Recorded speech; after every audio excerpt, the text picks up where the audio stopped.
Méthodologie de la dissertation sur œuvre, donc pour le bac de français écrit des séries générales. Nous abordons ici, dans cette troisième vidéo, la problématique et le plan détaillé.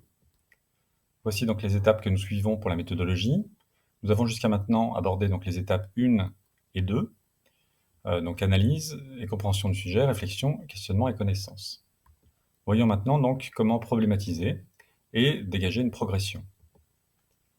Pour commencer, je vais vous proposer une présentation des 3 types de plans, ou du moins des 2 types de plans en fait, parce qu'il y en a 2 qui finalement vont être adaptés à la dissertation sur œuvre. D'abord le plan dialectique, peut-être le plus fréquent, type thèse, antithèse, synthèse, qu'on pourra aussi proposer en thèse, antithèse, ce n'est pas pénalisé. Deuxième type de plan, le plan thématique, qui vous invitera cette fois à proposer des éléments de réponse. Donc chaque partie finalement viendra valider la thèse exposée en abordant une entrée.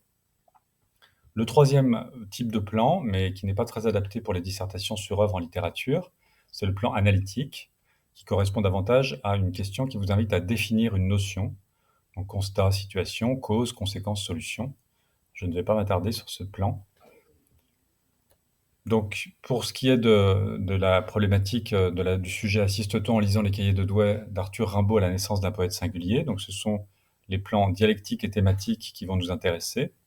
Vous verrez que le plan qu'on propose s'inspire un petit peu des deux. Alors, on a, dans les étapes précédentes, mené une réflexion approfondie, fait un travail de recherche, de compilation, de mobilisation de connaissances sur l'œuvre, qui sont entièrement donc, restituées sur ces brouillons. Ces brouillons vont être donc le matériau de la construction, de la problématique et par la suite du plan. Donc il s'agira ici d'isoler les grands axes qui se dégagent de ce travail de recherche et donc de formuler une problématique, une question à laquelle répondra votre plan. Idéalement, il faut que votre problématique soit différente du sujet proposé. Finalement, vous proposez un cheminement pour répondre au sujet. Alors voici ce que ça donne. Donc on va dégager les grands axes. Donc les voici. Une poésie qui n'est pas toujours singulière, mais une volonté farouche de s'émanciper de ce cadre traditionnel. Une naissance à la poésie par la liberté, l'imagination, les sens, les sentiments. Et enfin, troisième axe, un portrait du poète qui se dessine dans ce recueil, donc la révolte, la volonté d'être à part, la fuite, la désinvolture, l'irrévérence, la sensibilité. Ça, ce sont les grands axes qu'on a pu isoler à partir de tout le travail qu'on a mené dans les étapes précédentes. Le sujet, il est ici, donc assiste-t-on en lisant les cahiers de Douai, etc. Et la problématique que je vous propose ici, c'est dans quelle mesure ce recueil exprime-t-il la volonté de Rimbaud de s'émanciper, de se libérer, pour vivre en poète, pour naître à la poésie. C'est cette problématique qui me semble découler directement du sujet, que vous allez aborder à travers donc ces axes qui suivent, qui seront les 3 grands axes de notre plan. Une poésie assez traditionnelle, peu singulière, donc là c'est plutôt l'antithèse qu'on développe au début, vous allez comprendre pourquoi, mais une volonté de s'émanciper, de se libérer. Donc vous voyez qu'on s'appuie sur l'antithèse pour développer la thèse et pour montrer que finalement cette poésie, cet attachement à la tradition, eh bien il s'en sépare, il s'en émancipe. Et puis, enfin, troisième étape, pour s'affirmer en tant que poète, être poète. Vous voyez, donc ce sont les 3 axes que nous allons suivre tout au long de ce travail de plan détaillé. Donc voyons maintenant le plan détaillé. Alors, quelques éléments de méthode d'abord. Il s'agira donc de développer 2 à 3 parties et 6 à 9 sous-parties. Donc ça signifie que si vous faites 2 parties, il faudra développer 3 sous-parties par partie. En revanche, si vous faites un plan en 3 parties, vous pourrez développer 2 ou 3 sous-parties par partie. Ce plan doit suivre la problématique que vous avez formulée. Donc ça signifie que les parties ne sont pas interchangeables. On ne peut pas en changer l'ordre. Il faut que ça suive une progression bien définie. Et les sous-parties que vous allez donc détailler dans votre plan, il faut qu'elles soient suffisamment détaillées pour que vous n'ayez plus à revenir à la recherche d'arguments, d'exemples, lorsque vous aurez à rédiger votre dissertation. Donc voici le plan détaillé que je vous propose.